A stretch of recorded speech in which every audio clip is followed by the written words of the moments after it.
An Arctic base infiltrated by an alien creature, a monastery housing the devil himself, and a little town that shouldn't exist. These are the origins of the apocalypse. Across the span of 12 years, director John Carpenter created 3 films that would come to be known retroactively as what fans refer to as his Apocalypse Trilogy.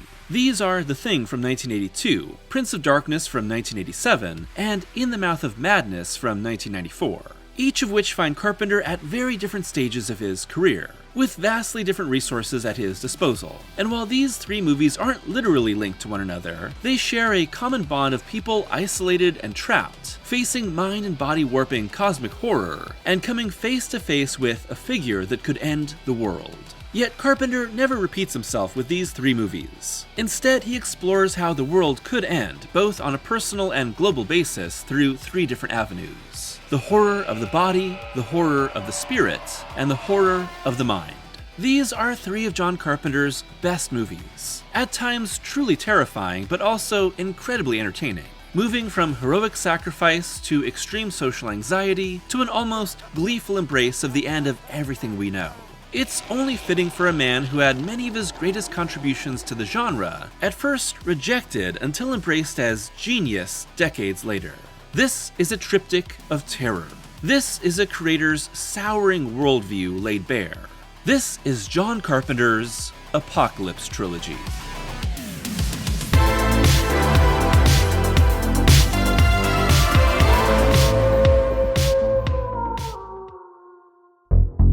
There's a reason John Carpenter's nickname is the Horror Master. The writer-director's career is defined by his work in the genre, even if he's never been a strictly horror-only creator. And while it was Halloween that gave him his early success and propelled him to a massive filmography, Carpenter's brand of horror is mostly far removed from the slasher subgenre. Movies like The Fog take on a much more classical ghost story approach, while Vampires brings to life his love of westerns in a horror shell. Carpenter's Apocalypse Trilogy showcases his love of cosmic horror.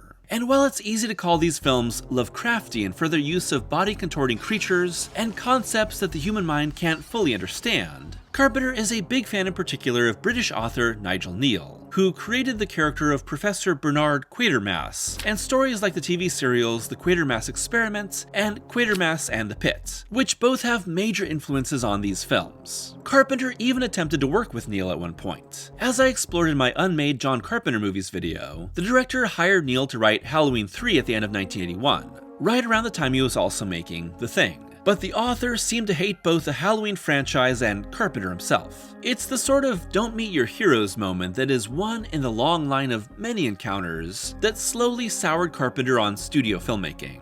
So with Kneale still an influence on the creator but no longer involved in any of his projects, we can see how the Horror Master came to make cosmic horror his own in these 3 films. Found something in the ice. We need some help down here. Can anybody hear me? We found something. We found something. The Thing was released on June 25, 1982, and is directed by John Carpenter with a screenplay by Bill Lancaster, based on the sci-fi novel Who Goes There by John W. Campbell, which had previously been adapted in the 1951 film The Thing from Another World. Like those 2 stories, The Thing takes place in an Antarctic scientific research station infiltrated by an alien creature that can infect and overtake the bodies of any living being. And while the alien was unlucky enough to have crash-landed in a frozen place without life, it's now given the chance to live and escape within the small crew that slowly realizes they have to find the Thing and do whatever it takes to keep it from taking over the entire world. The Thing's relation to Carpenter's love of Nigel Kneale shows itself in the Quatermass Experiment, as our titular professor discovers that the world's first manned rocket has brought an alien life form back to Earth, which has absorbed the men on board and will destroy the world if it spores. From there, it's a race against the clock to prevent an alien apocalypse. Carpenter's The Thing blends Kneale's story with Campbell's novel and adds a modern viciousness. All the result of screenwriter Bill Lancaster's collaboration with Carpenter over multiple drafts, succeeding in their adaptation after Universal had struggled for years to get it made. The Thing fully embraces body horror thanks to the methods of its central alien, an amorphous, constantly absorbing creature that hides within bodies until it explodes out when there's no other option.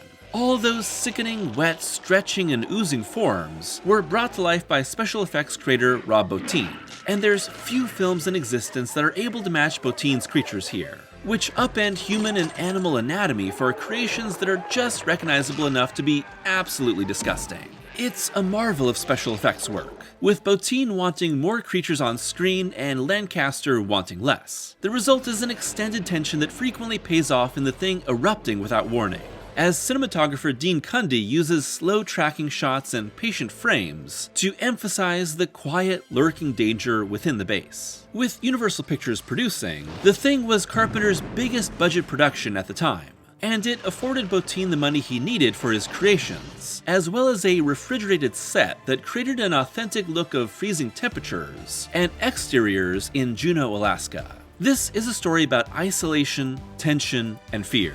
Coldness naturally creates that feeling within the body. Shivering, withdrawn, unable to touch another person. Each of the Thing's characters physically and emotionally withdraw from one another to survive, because even a simple touch could mean infection. One of my favorite aspects of Carpenter's movie is its sense of ambiguity that's applied to so many different elements of the plot. What does the Thing want? Is it targeting our survivors on purpose, or simply trying to survive? When the Thing takes you over, do you know that you're the Thing? What happened to the Norwegian base before the alien arrived at the American camp? What is the ultimate fate of our final characters and the world? A lot of these questions have been answered in comics, video games, and an alright prequel movie, but Carpenter's film was designed to exist as its own self-contained experience, filled with unanswerable questions. The idea that your own body can suddenly not be your own and turn on you is a terrifying notion, and it's why the film has been interpreted to be a metaphor for the then growing AIDS epidemic. Ultimately, I think the strength of the central horror within The Thing is that it's a very broad idea of paranoia, isolation, and communicable death that can be applied to so many different fears. The inability to trust anyone, to not even be able to believe that the person right next to you is who they say they are, is terrifying. Each viewer will ultimately apply that as they will. While Kurt Russell as MacReady is clearly our main character from the beginning, The Thing provides such a wide array of characters that we can see how people react in so many different ways to fear, death, and the end of the world on a small scale. Choose the greater good, panic, fight, give up. Lancaster's script bounces all of these reactions off one another as this mini-society collapses. Nobody trusts anybody now. We're all very tired. This is an apocalypse waiting to happen. Wilford Brimley's computer conveniently tells us so early on, and it speaks to our fears of something entirely out of our control that could end our world at any moment. A disease, an asteroid, war, nuclear bombs. A shape-shifting alien, while terrifying, is far enough removed from reality to help us confront that larger, more likely fear in small doses. I really do believe The Thing is Carpenter's greatest film. It's a director that fully honed his strengths working with an incredible script, a perfectly chosen cast, and a supremely talented crew, given the money and leeway they need from the studio. Just as famous as The Thing's approach to horror is its reception at the time. Not only a financial disappointment with a $19.9 million box office on a $15 million budget, but critically lambasted for what many saw as transgressive gore first, and everything else a distant second. The failure would derail Carpenter's career to a large degree afterward, keeping him far away from big-budget studio projects and beginning his souring on the Hollywood system. I take every failure hard. The one I took the hardest was The Thing, said Carpenter. My career would have been different if that had been a big hit. The movie was hated, even by science fiction fans. 5 years and 3 films later, Carpenter would revisit the end of the world with Prince of Darkness.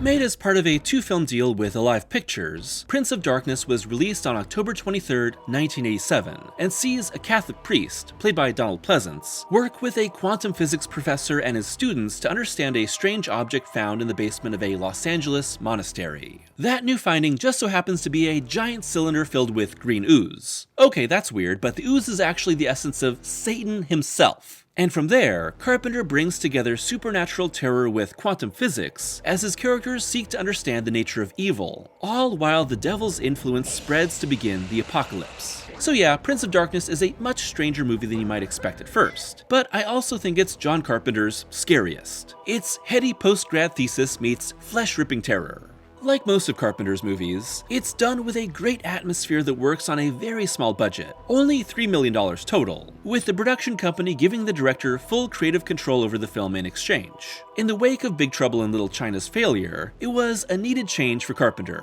with the horror master saying, "You try to make a studio picture your own, but in the end, it's their film, and they're going to get what they want." After that experience, I had to stop playing for the studios for a while and go independent again. Carpenter, alongside cinematographer Gary Kibb, brings a classy, really well-shot approach to something that could be schlocky without his much more mature framing of terrifying ideas. After a very quiet and ideas-focused first half, Prince of Darkness becomes a siege story a lot like Assault on Precinct 13. Except instead of cops versus gangs, it's grad students versus demons. Not a fair fight if you ask me. The result is a dark and disquieting film that spends way more time ruminating on the nature of existence than you might expect. Its characters already question the nature of reality and what the real world truly is thanks to their studies. Say goodbye to classical reality, because our logic collapses on the subatomic level into ghosts and shadows. But their encounters with evil fully pull apart their notions of good, bad, and whether the prophesied end of the world is inevitable. Carpenter really tips his hat to his authorial influence with the pen name he uses for Prince of Darkness, Martin Quatermass. And it's this film's collision of modern academic study with incomprehensible spiritual horror that reflects Nigel Neal's approach. In Quatermass and the Pit, a dig finds an artifact that's millions of years old, which creates ghostly apparitions and all sorts of psychic projections in the minds of anyone nearby. Over the centuries, its influence has created racism and societal hatred, eventually sparking a massive psychic war where those with its latent powers attempt to purge the rest of the world. Prince of Darkness has an academic, almost esoteric approach to the devil. We're far, far removed from a red guy with horns and a pitchfork, my preferred look for Old Scratch. And instead, the green goo works to possess the living in an attempt to reach the other side and bring about the anti-god. Even more powerful, born of antimatter, and hinted to look more like the traditional devil. Yeah, that's weird. Oh, and also Jesus was an alien that came to warn us of the evil juice. So yeah, when you put it like that, it's crazy. But I love the application of this really highfalutin approach to the battle between good and evil. And while this form of apocalypse is demonic and spiritual in nature, it also takes the form of a communicable, flesh-melting disease. As more and more of the students are possessed, with everyone trapped inside by homeless people under the devil's influence and led by Alice Cooper, our heroes try to stop Satan from accessing the antimatter world. But I think the film's scariest recurring element has little to do with the flesh. Our protagonists receive the same dream message over and over. A vision of the monastery opening up and a figure of darkness being unveiled from within. Over time, it becomes clear this is a warning sent from the future of the year 1999. With Carpenter re-recording the footage through a television set for unsettling distortion and narrating it himself. Survivors from the future are trying to prevent the end of the world, but it may be too late. Mirrors are the true portals to evil in Prince of Darkness. The possessed turn them into doorways to the antimatter world, but they also draw our attention to the fragile nature of reality and the darkness within. To touch them is to potentially shatter our illusions of ourselves. At its end, Brian sees the future vision one last time. Only now, it's a possessed Catherine emerging. Was this always destined to happen? Is the end inevitable? Carpenter leaves us guessing, cutting to black before Brian can touch his mirror and shatter reality. Carpenter is never one for neat and tidy endings, and I think that's one of the reasons his films stay in the minds of fans long after they end. We can't say for sure what happens in the aftermath of Prince of Darkness, but with Carpenter's moody, pulsing score taking us into the credits, it can't be good. The film wound up being a modest hit, making $14 million against its small budget, but would wind up being his last true horror feature film for 7 years. His return to the genre would close out this trilogy.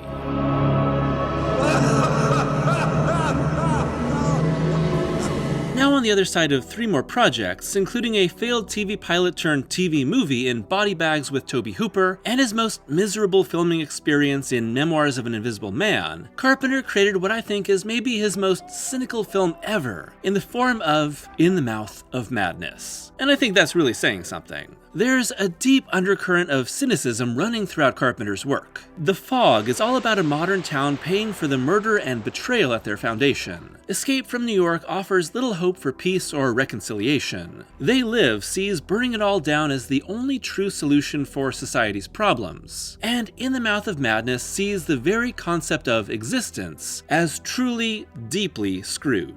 Opening on February 3, 1995, the film, written by Michael DeLuca, follows insurance investigator John Trent, played by Sam Neill, on the case of missing horror author Sutter Kane. Soon, Trent's investigation leads him to the tiny town of Hobbs End, where Kane is hiding. The only problem is that Hobbs End is a fictional town given life by Kane's books, and as the lines between reality and fiction blur, the sanity of everyone on Earth begins to slip. If I once called They Live the original Stay Woke movie, then In the Mouth of Madness is the living embodiment of, "Chat, is this real?" Describing a film as meta is overused these days. But Mouth of Madness works so well as a meta movie because it slowly moves into its own metatextual awareness, using it to destabilize its own sense of reality and drive its characters insane. And Trent's entire arc, seen in flashbacks from his mad ravings in the asylum, is of a man who ridicules horror and fiction, only to become completely lost in it, succumbing to the power of horror because his rigid mind cannot bend, only break. While there's definitely more Lovecraft than Neill here, with the title itself homaging At the Mountains of Madness, insane asylums a major part of the story, and creatures that drive people insane by merely being seen, In the Mouth of Madness owes much of its influence to another famous horror author, Stephen King. The popularity of fictional author Sutter Kane and his multi-book starring town of Hobbs End is very much like King and his recurring appearances of fictional cities like Derry, Maine or Castle Rock. Both quaint, all-American places that house strange, ancient evil. Of course, Sutter Kane is totally not Stephen King because King exists in this story and is outsold by Kane. You are protected from libel if your fictional character meets the person they're copying. American Psycho and Tom Cruise. But this relation to popular modern horror and its impact on the psyche of its consumers is Carpenter and DeLuca interrogating the genre that made their careers, while still leveraging it to pull one last scare on their viewers. In the Mouth of Madness presents horror as not a safe outlet for the fears that lurk deep in our minds, but as the conduit for something much darker and hungrier than we could ever understand. And as the appetite for Sutter Kane's horror reaches a fever pitch, these beings are unleashed from the thin barrier around our reality and tear apart our world. For as bleak as the movie's outlook is, In the Mouth of Madness is easily the funniest of the Apocalypse trilogy, often playing its reveals and Trent's torment for laughs. His awakening into a blue world and Neil's subsequent freakout walk a perfectly fine line between a psychological unraveling and an incredible punchline for a man whose utter confidence in his control over reality is snapped like a brittle twig at the sight of a color.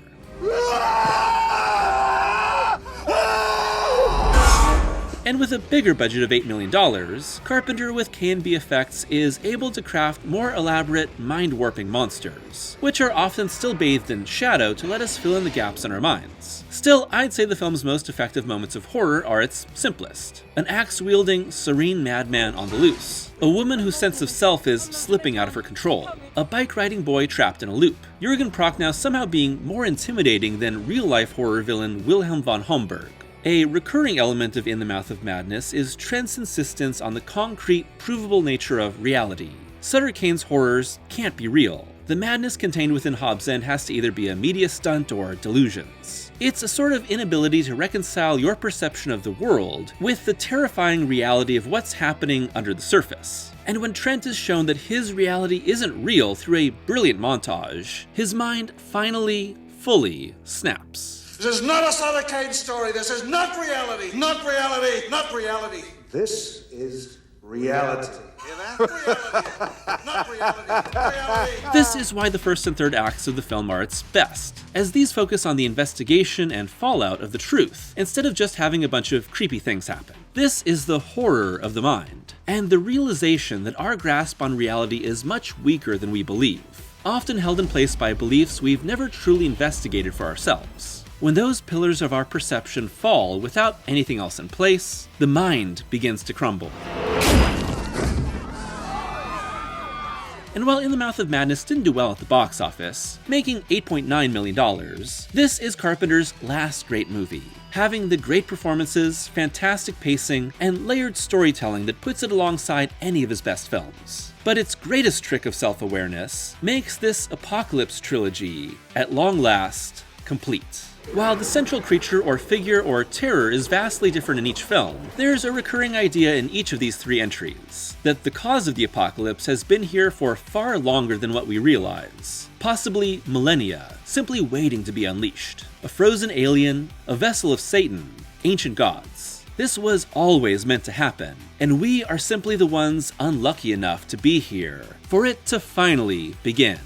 Like Carpenter's outlook on the world, the three protagonists of these movies change greatly. Kurt Russell's R.J. MacReady is the most heroic of the trio, an unlikely leader who steps up and does whatever it takes to stop the alien threat, even at the cost of his own life. So it's not a mistake that The Thing has the most relatively hopeful ending. It's ambiguous, and possible that nothing can ultimately stop the alien from taking over the world. But if neither Mac nor Childs are the Thing, then humankind has been saved. Jameson Parker as Brian Marsh in Prince of Darkness is probably the most ineffective, often unable to make a difference as the evil around him rises. Really, it's the nameless priest and Catherine who are the true heroes, understanding what must be done and making sacrifices to do it. And Sam Neill's John Trent of In the Mouth of Madness is the most ridiculed, ultimately being a pawn in the larger story, and encapsulating Carpenter's views on what it means to have your entire beliefs about the world be proven incredibly wrong.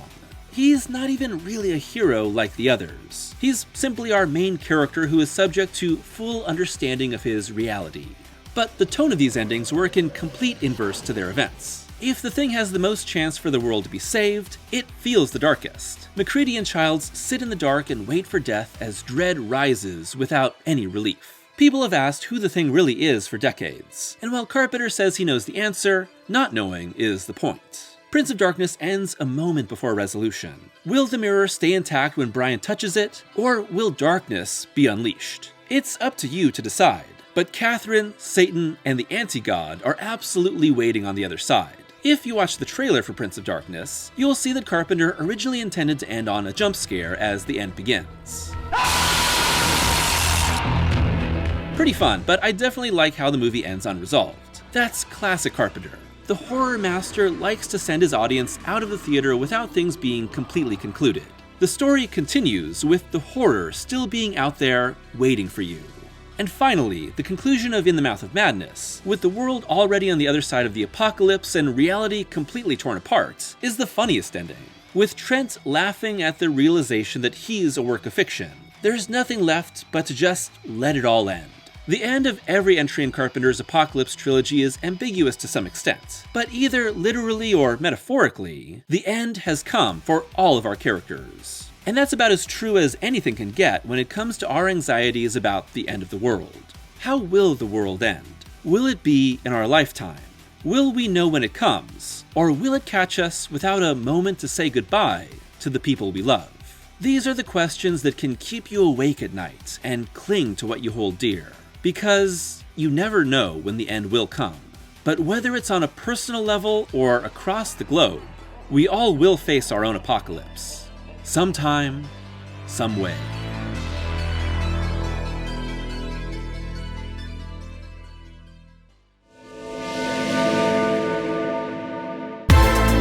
Thanks for watching today's video, and happy Halloween! I've finally returned to the works of John Carpenter.